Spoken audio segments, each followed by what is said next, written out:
Noah Syndergaard is out of the Dodgers rotation with an injury.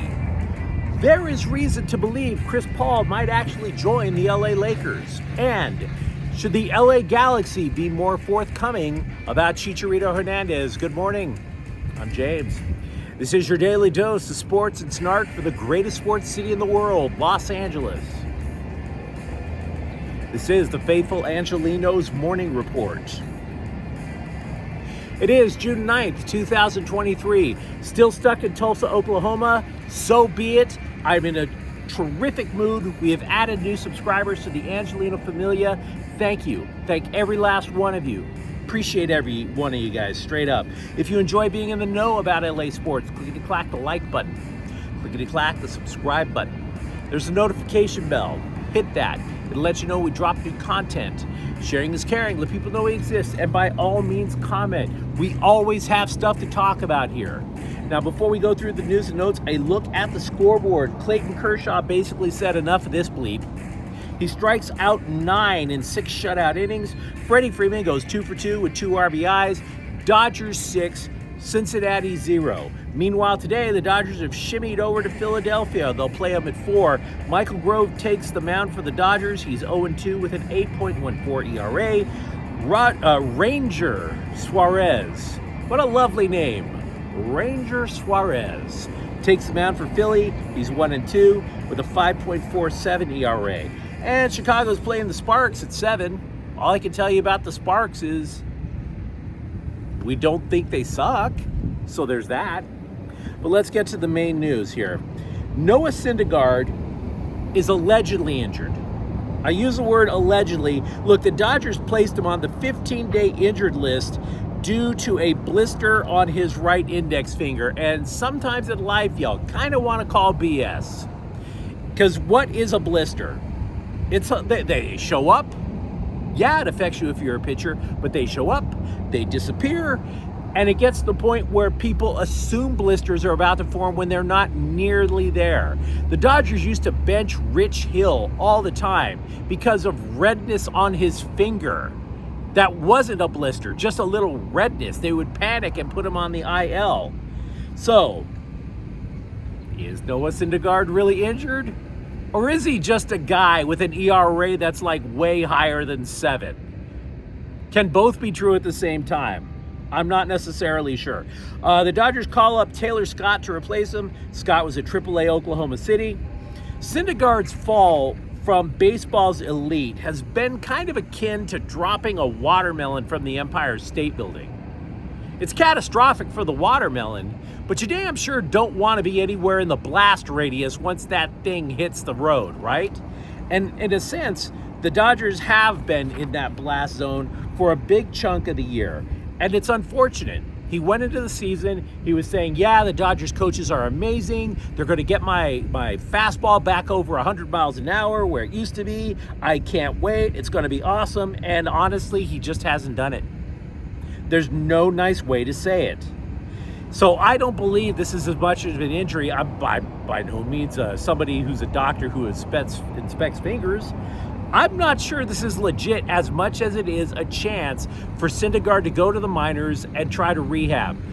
Dave Roberts hinted as much. He called it a, quote, reset, unquote. Now, does that sound like somebody dealing with injury problems? A reset. Have you ever heard that about injured people before?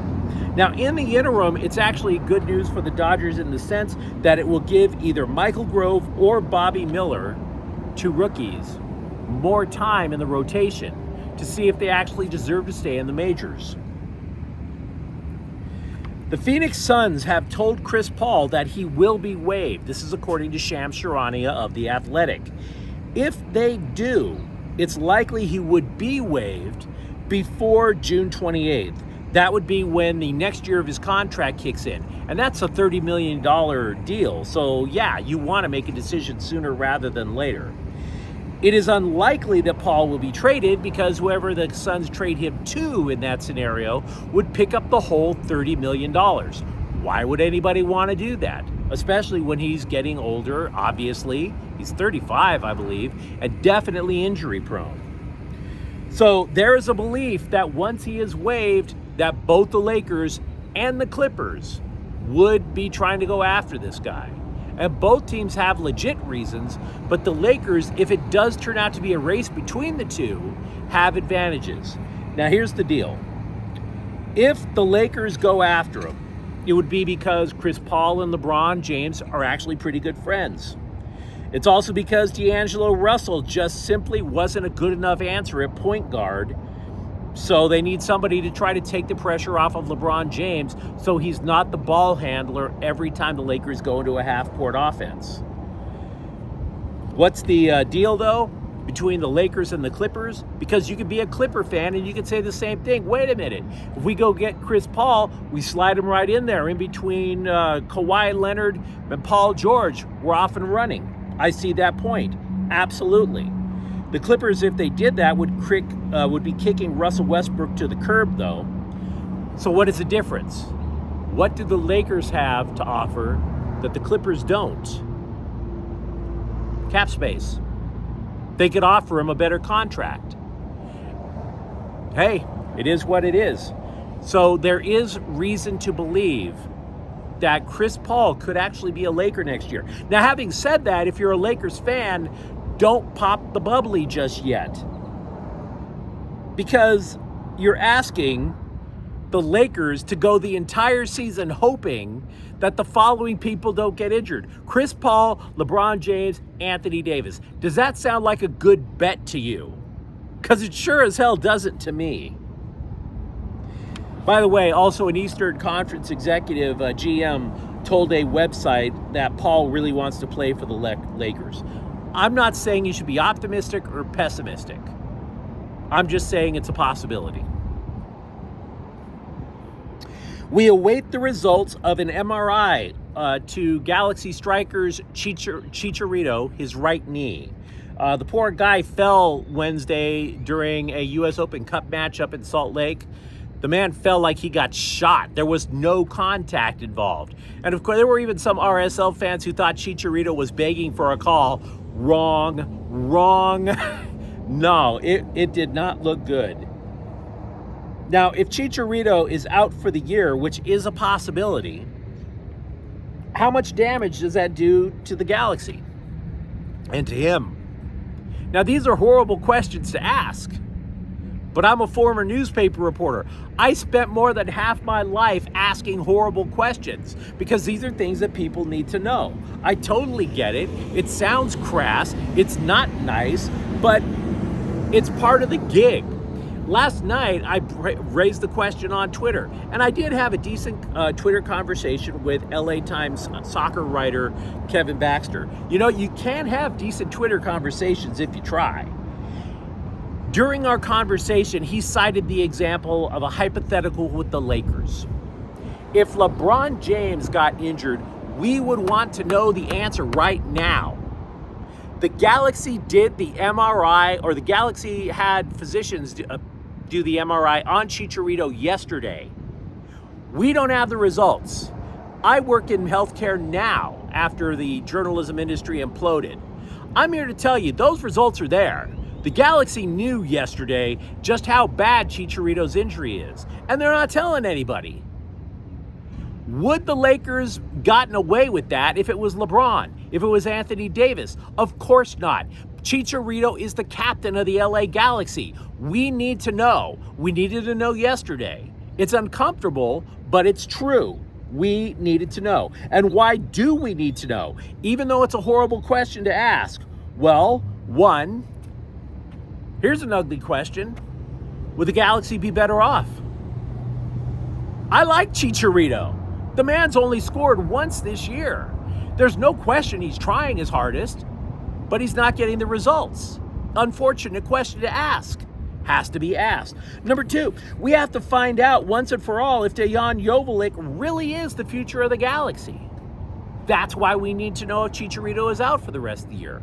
Unfortunate question. Needs to be asked. Chicharito, to his credit, by the way, has been a man this year despite the lack of production. He has answered every single question from the press And don't you think it's time now for the rest of the galaxy to basically start saying, you know what, we have to shoulder some of this responsibility as well? These are the questions that you have to find out when your captain gets injured. But we need to know the extent of the injury. First things first, is he out for the year or not? And I know this is cold-blooded. I get it. We're asking for people to assume the mantle of leadership. We're asking for accountability. But if he is injured for the rest of the year, again, this is cold-blooded. It opens up a designated player spot for LA. Yeah, I'm talking about already replacing a guy, and we don't even know if he's out for the year yet. But we needed to know if he's out for the year, and the Galaxy have the information. You can hate me for asking these questions. I totally get it. Sometimes I hate myself for the questions I had to ask when I was a reporter. Again, I respect Chicharito. I do. But we live in reality here. And until we know what reality is, we don't get to cope with the said reality. Unfortunate but true. Former USC defensive back Joshua Jackson Jr. has been charged with raping as many as 3 women. There are conflicting reports. Some say 2. The LA Times is reporting that it's 3. He last played for USC in 2021 under Clay Helton. Not trying to suggest that any of that is on Clay Helton at all. I'm just simply suggesting that Jackson didn't see eye to eye with Lincoln Riley. So legal issues for a former Trojan. I've been scratching what is left of the hair on my head, by the way, about UCLA's Amari Bailey. It's not that I think Amari Bailey sucks, by the way. I don't. It's just that I go for mock drafts for the NBA, and I see Amari Bailey's name there, late first, second round. I don't see as much love for Jaime Jaquez Jr., and it kind of blows me away because he led the Bruins. And he wasn't just a vocal leader, he was their shooter. They looked to him to provide points. They looked to him to provide offense. Then the guy goes to the NBA draft combine and he blows up. Maybe not on the court because, they're all giving everybody pretty much equal playing time. But he was blowing up in the workouts with vertical jumps and this, that, and the other. So where's the love for Jaime Jaquez Jr.? Now, there's a guy who agrees with me, Gary Parrish of CBS Sports. He writes, quote, "I think you could drop Jaquez into an NBA game tonight, and he'd look and be comfortable," unquote. The problem that Jaquez is facing is that the scouts don't believe he has as high of a ceiling as other prospects do. Today is the last day for Chargers OTAs before the mandatory 2-day minicamp kicks off next week. There's a belief among the scribes who get to watch practice that quarterback Justin Herbert looks healthy and is throwing deep regularly and comfortably. Don't be surprised, by the way, for the Chargers if there is a new quote-unquote star on the defense. The star on the defense is not the one we're talking about in terms of glitz, glamour, and uniform sales. No. We're talking about things like the star position that Brandon Staley created on his defense, which also the Rams ran. Jalen Ramsey was the so-called star with the Rams. It is a hybrid cornerback, safety, linebacker position. Somebody you can pretty much line up anywhere on the field. Apparently, for the Bolts now, it is second-year defensive back Yasir Taylor. Now, he only started in the star position for the Chargers once last year, but that was in a tremendous defensive effort by the Chargers against the Miami Dolphins. So he definitely turned heads on the Chargers coaching staff. The Rams have signed wide receiver Demarcus Robinson. He is entering his 8th NFL season. He has played for Kansas City. He has played for Baltimore. What he does not do is move needles. So there's that. But you let me know what you think in the comments thread, because, man, I had a lot on my plate today. Some of this has got to draw your attention, wouldn't you say? Let me know what you think about Noah Syndergaard. Let me know what you think about Chris Paul potentially coming to LA, or the Galaxy and Chicharito. And if you enjoyed this content, don't forget to subscribe to Faithful Angelenos. We talk LA sports every single day here. Thank you for watching. I'm James. We'll be back tomorrow. Faithful Angelenos is a Kia and Corte El Queso production. Take care.